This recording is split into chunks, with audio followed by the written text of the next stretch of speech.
राधे राधे मेरी YouTube family. इस video के द्वारा आप सभी में मैं बहुत ही अच्छी सी जानकारी शेयर करने जा रही हूँ। वैसे इस वीडियो को शूट करने का, कैप्चर करने का या आप सभी तक पहुँचाने का मेरा कोई ख़ास मकसद तो नहीं था। फिर मुझे ऐसा लगा कि नहीं, इसकी आपको बहुत ज़्यादा ज़रूरत पड़ने वाली है, क्योंकि बाबा जी से बहुत सारे ऐसे श्रद्धालु हैं जो जुड़ चुके हैं। और बाबा जी की एक कुछ नियम होते हैं, कुछ शर्तें होती हैं, जिसको दीक्षित करते हैं वो, तो कुछ नियम भी देते हैं, उनको फॉलो करना ज़रूरी होता है। और जो बाबा जी से जुड़ते हैं वो तो नियम को ज़रूर से फॉलो करते ही हैं, अब चाहे उनको कुछ भी करना पड़े। हम पिछले 5 से महीने से बहुत ज़्यादा परेशान हो रहे थे। जैसे हम बाबा जी से दीक्षित हुए थे तो उन्होंने बोला था कि तुम्हें इस स्थान पे जाना है। तो कुछ का तो हमें पता है श्री वृंदावन धाम जी में, लेकिन बहुत सारे ऐसे स्थान हैं जिनका हमें नहीं पता था। हम जाते थे, पूछते थे, आ जाते थे, कुछ समझ में नहीं आता था। लेकिन इस बार हम पहुँच गए। मैंने सोचा ये जानकारी आपके साथ में ज़रूर से शेयर करूँगी। तो आप देख रहे हैं हम ट्रेन से जाते हैं श्री वृंदावन धाम जी। इस बार हमारी ट्रेन रात में थी, लेकिन रात में हमारी ट्रेन के टिकट कंफर्म नहीं हुए थे, तब हम दिन में गए थे। अब दिन में हम पहुँचे करीब ऐसे 4 साढ़े 4 बजे श्री मथुरा धाम जी में। वहाँ से हम सीधे गए वृंदावन धाम जी में। जाने के बाद हमने रूम लिया, खाना वाना खाया, और खाना वाना खाने के बाद फिर हमने राधा वल्लभ जी के दर्शन किए, बांके बिहारी जी के दर्शन किए, और बस फिर शाम का खाना खाने के बाद लेट गए। रात को उठे हम फिर 1 से 1:30 बजे के करीब। 1 से 1:30 बजे उठ के हम गए बाबा जी के दर्शन करने के लिए। काफ़ी मुश्किलों का सामना करते हुए आखिरकार बाबा जी के दर्शन हमें हो गए। आप सभी जानते हैं बाबा जी के पीछे इतनी ज़्यादा भीड़ चलती है, इतनी ज़्यादा भीड़ चलती है कि भीड़ में संभल पाना बहुत ज़्यादा मुश्किल हो जाता है। हमें बाबा जी के दर्शन काफ़ी दूर जाके हुए थे, लेकिन एकांत में अच्छे से हो गए थे। उसके बाद हमने क्या किया कि चलिए थोड़ी सी देर के लिए रुक जाते हैं, जब तक भीड़ कम होती है फिर अपने रूम पे चले जाएंगे। लेकिन जब भीड़ कम हुई, हमने देखा वहाँ पे रंगोली थी। जहाँ से बाबा जी गुजरे थे सभी फूलों की रंगोली वगैरह तो बनाते ही हैं। और उससे कुछ जो श्रद्धालु थे वो होली खेल रहे थे उछाल उछाल के। हमारा मन किया चलिए हम भी बाबा जी की पग धूल को अपने ऊपर डाल लेते हैं।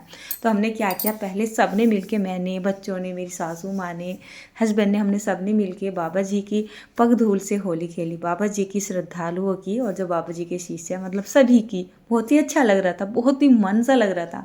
तो ये दर्शन करते करते हमें लगभग में यहाँ पर, जैसे हम होली खेल रहे हैं ना फूलों से, यहाँ पर हमें बज चुके हैं 3 से 3:30 बजे का टाइम हमें हो चुका है। ये सब कुछ करते करते अच्छा, होली खेलने में बड़ा मज़ा आया। बल्कि हमारे साथ और भी लग गए थे। बाबा जी से जो लोग जुड़ते हैं ना, इस तरीके से जुड़ते हैं कि झूम जाते हैं मानो। फिर वो भी हमारे साथ होली खेलने के लिए लग गए। इसकी एक शॉर्ट वीडियो मैंने आपके साथ शेयर भी की थी। अब लग तो गए हैं, चलिए होली भी हमने खेल ली है। होली खेलने के बाद हम गए हैं फिर बाबा जी के आश्रम में। वहाँ की क्लिप शूट करना बिल्कुल मुश्किल है, और मैं कभी करती भी नहीं हूँ। वहाँ पर जाने के बाद, क्योंकि हम दीक्षित हैं, हमें बाबा जी ने बुलाया था अपने जन्म उत्सव पर। फिर हम वहाँ पे जाने के बाद करीब हमने 1 से 1:30 घंटे तक उनका वेट किया, जब तक बाबा जी को देखना था। जैसे एकांतिक दर्शन होते हैं ना बाबा जी के, उसके लिए हमें बुलाया गया था। फिर इंतज़ार करते करते करते करते हम बाबा जी के पास तक पहुँच ही गए। वहाँ पर मेरी एक सब्सक्राइबर भी मिली थी, जिनकी दीक्षा हमारी साथ ही हुई थी। वो हमको जानती है, लेकिन मैं उनको अभी भी पहचानती नहीं हूँ। मैंने उनको इस तरीके से देखा नहीं है जी भर के, और वो मुझे पहचान लेती है। वो वीडियो देखती है तो वो मुझे जल्दी से पहचान लेती है। और वहाँ पे थोड़ा सा इंट्रोडक्शन लेना मुश्किल बात है, क्योंकि सभी अपने अपने काम में लगे रहते हैं। हमने इस बार बाबा जी के एकांतिक दर्शन किए। हमने बाबा जी को एकदम फेस से देखा। जिस टाइम हम बाबा जी को देख रहे थे ना, मन से ऐसा हो रहा था कि ज़ोर ज़ोर से रोने से लग जाओ। पता नहीं, ऐसा लग रहा था मन को क्या मिल गया है। चल खैर छोड़िए, वो तो हमें मिल चुका है। इस बार हमें बाबा जी के आश्रम में से प्रसाद भी मिला था। अब प्रसाद तो हमें मिल ही चुका था।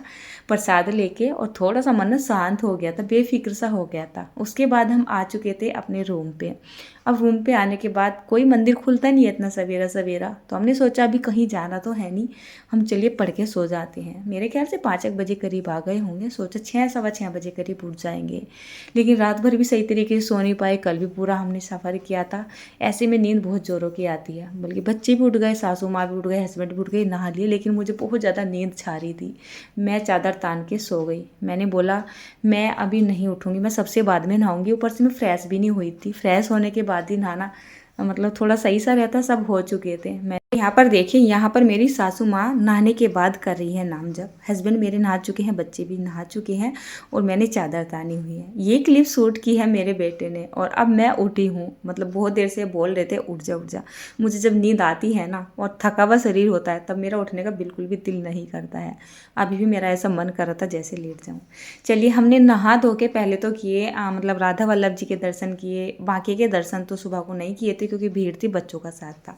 अब ये शाम का टाइम है। वैसे हमें आज श्री वृंदावन धाम जी से वापस आना था, बट हम दोपहर तक दर्शन वर्शन करने के बाद खाना वाना खाने के बाद फिर पढ़ के सो गए थे। हमने सोचा आज नहीं जाते, कल को जाएंगे। अच्छा, अब आप देख सकते हैं हम कहाँ चल दिए हैं। हम जा रहे हैं यहाँ से भांडीर वन। यकीन मानिए, मतलब बाबा जी ने बोला था, कुछ स्थान दिए थे उन्होंने, दीक्षित होने के बाद आपको वहाँ पे दर्शन करने हैं। और हमने बहुत पता भी किया, हमें पता ही नहीं था कि कहाँ से जाना है, कहाँ से इसकी रिक्शा वगैरह मिलेगी, कैसे करे कैसे ना करे, कुछ समझ नहीं आ रहा था। हमने यहाँ पे दर्शन कर लिए हैं। मैंने चलती दफ़ा ये आपको क्लिप दिखाई है। वहाँ पे कैमरे को निकालना अलाउ नहीं है। जहाँ पर श्री राधा रानी का विवाह हुआ था, वो गुप्त विवाह हुआ था भांडीर वन में, जो कि हमारे क्या बोलते हैं उनको, ब्रह्मा जी ने करवाया था। तो वहाँ पे हमने कोई इमेज नहीं कैप्चर की थी। वहाँ पे हमने उनके दर्शन किए और टूक खाए और वहाँ से हम निकल लिए। अब यहाँ इसी स्थान पे काफ़ी लोग आने लगे हैं बाबा जी की वजह से। और अब पता है अब हम कहाँ जा रहे हैं? हम जा रहे हैं वंशीवर। तो यहाँ पे कोई ऐसी जो है बाउंडेशन नहीं थी कि हमें यहाँ पर वीडियोज़ वगैरह कैप्चर नहीं करनी है। भांडीर वन में थी और वैसे हमें वहाँ पे कुछ ज़्यादा टाइम मिला भी नहीं था कि हम वहाँ पे कुछ क्लिप वगैरह कैप्चर कर सके। बस हमने एक दो वहाँ पर इमेज ही कैप्चर की थी। पता नहीं बाद में आना हो ना आना हो, थोड़ी सी मेमोरी के लिए।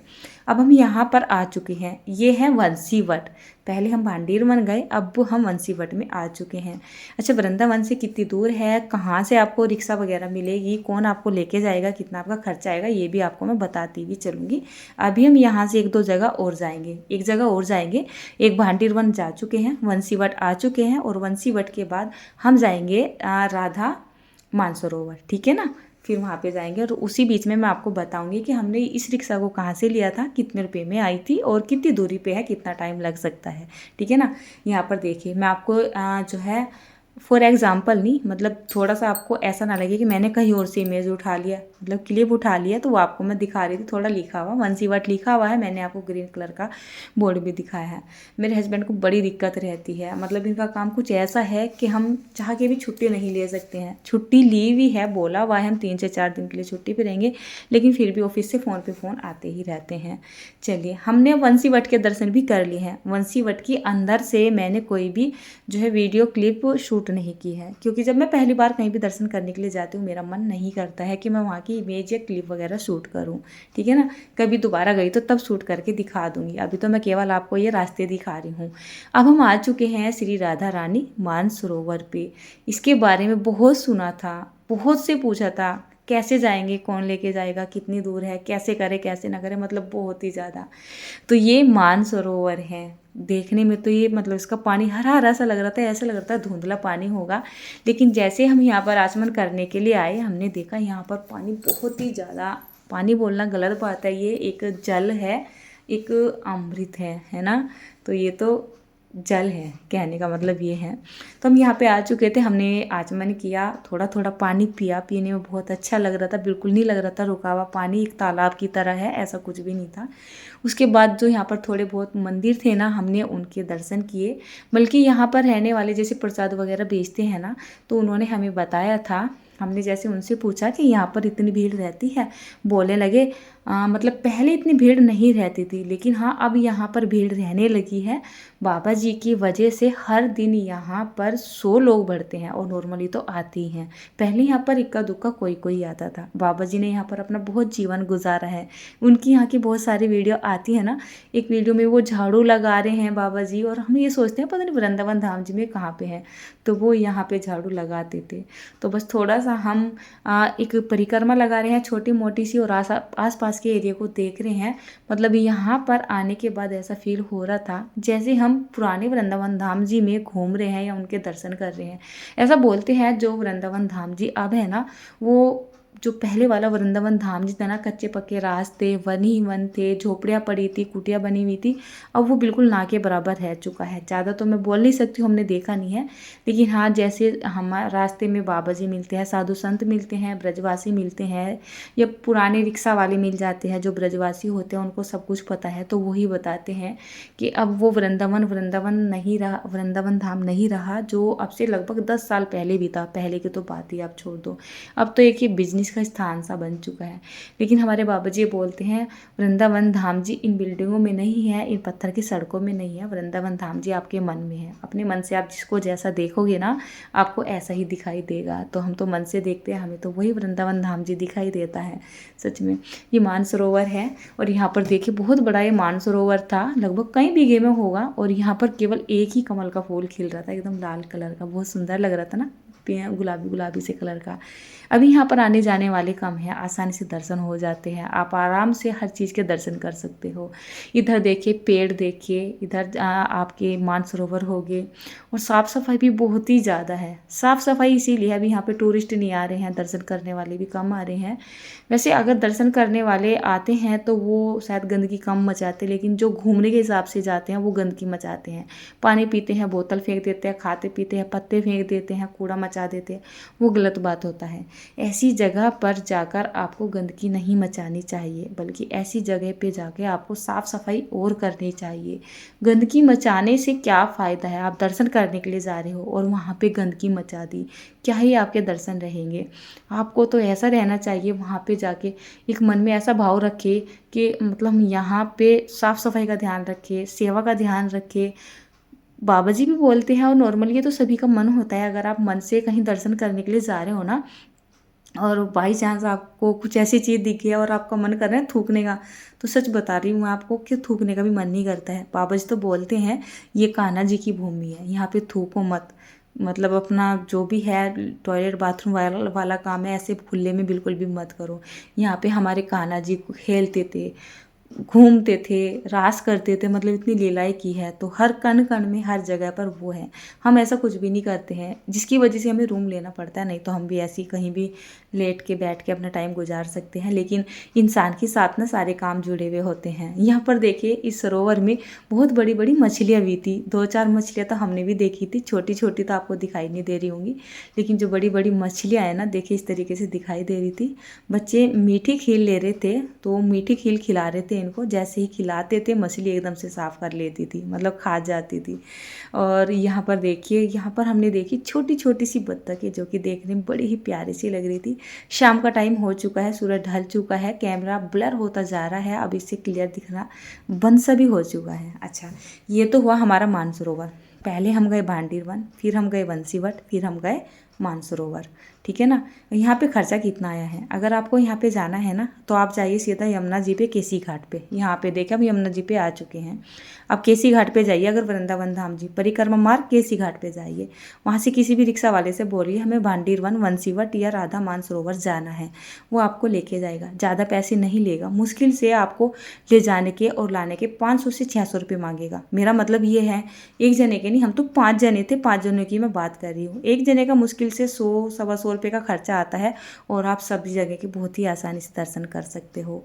अगर आपको भी समझ नहीं आ रहा है भांडीर वन कैसे जाया जाएगा, बंसीवट कैसे जाया जाएगा, राधा मानसरोवर कैसे जाया जाएगा, तो आसानी से आप रिक्शा वाले से पूछो। हर किसी को पता नहीं होता है, लेकिन 2-4 से पूछोगे तो पता लग ही जाएगा। इस पुल को पार करते हुए जाते हैं, अगर थोड़ा सा आगे चल के थोड़ा सा जंगल का रास्ता आता है, फिर मठ गाँव का मेन रोड आ जाता है। या आप इस पुल को पार करके भी मठ गाँव में जाने वाली रिक्शा वगैरह होती है, वहाँ से रिक्शा करके जा सकते हो। बहुत ज़्यादा खर्चा नहीं आता है, आप इन पावन धामों के दर्शन जरूर से कर ले। तो हम तीनों जगह के दर्शन करके आ चुके हैं। कुछ लोगों ने पूछा था दीदी आप खाना कहाँ पे खाते हो? वैसे मुझे अच्छा नहीं लग रहा था ये वाली वीडियो को कैप्चर करते हुए, हो सकता है यहाँ पे अलाउ ना हो। ये है महेश्वरी धाम, है ना, महेश्वरी संस्था है एक, यहाँ पे खाना खिलाया जाता है। यहाँ पर रोज़ कई हज़ार लोग खाना खाते हैं, एकदम घर के जैसा खाना मिलता है, बिल्कुल भी ऑयली खाना नहीं मिलता है। सबसे अच्छी बात यह है यहाँ पे पर थाली मिलती है। आपके साथ बच्चे हो, कोई भी हो, आपको एक बच्चे के लिए भी एक थाली लेनी पड़ेगी, लेकिन उस थाली की जो कॉस्ट होती है ना, ओनली 80 रुपये होती है। और आपको बताऊँ वो 3 सब्जी देते हैं, सलाद देते हैं, घी लगी रोटियां देते हैं, चावल देते हैं, अचार देते हैं, जो आप मीठा वगैरह को बोलते हो तो मीठा भी देते हैं। मतलब इतना भरपेट खाना खिलाते हैं ना, आप पूछिए मत, और बहुत ही ज़्यादा टेस्टी भी लगता है। तो चलिए, राधे राधे दोस्तों।